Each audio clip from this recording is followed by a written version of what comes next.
Any and poke के channel में आप सबका स्वागत है। चलिए आए सुनते हैं महाभारत की कहानी। एपिसोड 8, आखिर क्यों दिया अंबा ने भीष्म को शाप, भाग 2। भीष्म, शांतनु और सत्यवती के पुत्र विचित्रवीर्य के काशी नरेश की तीनों पुत्रियों अंबा, अंबिका और अंबालिका का हरण करके उन्हें हस्तिनापुर ले आते हैं। अंबिका और अंबालिका तो विचित्रवीर्य से शादी कर लेती हैं, लेकिन अंबा चेदी के राजा शैले से प्रेम करती थी और उनसे शादी करना चाहती थी। यह बात जब भीष्म को पता चली तो उन्होंने अंबा को वापस भेज दिया, लेकिन चेदी नरेश शैल्य उसे यह कहकर अस्वीकार कर देते हैं कि मैं दान स्वीकार नहीं कर सकता।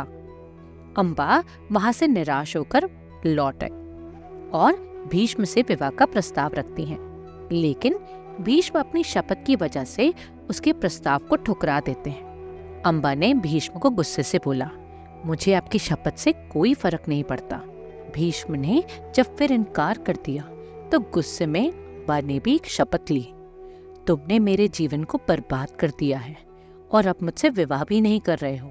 मैं एक कमजोर स्त्री हूँ और आप एक महान नायक। मैं तुम्हारा कुछ नहीं बिगाड़ सकती, लेकिन मैं पुरुष के रूप में दोबारा जन्म लूंगी और तब तुम्हारे अंत का कारण बनूंगी। भीष्म अंबा से कुछ ना कह सके, क्योंकि वे अपने पिता और सत्यवती के विवाह की खातिर खुद कभी विवाह न करने और संतान पैदा न करने की शपथ ली थी।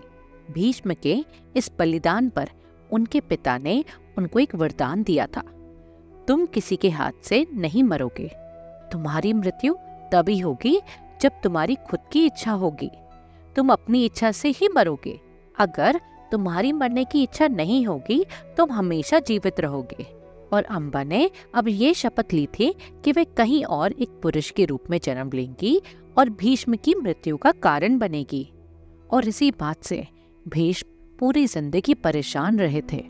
उन्हें हमेशा यही लगता था कि उन्होंने कहीं ना कहीं एक स्त्री की जिंदगी बर्बाद कर दी है। आगे की कहानी सुनने के लिए सुनते रहिए एनी एंड पोकी को। और अगर आपको हमारा चैनल पसंद आ रहा है तो चैनल को सब्सक्राइब करना ना भूलें। धन्यवाद।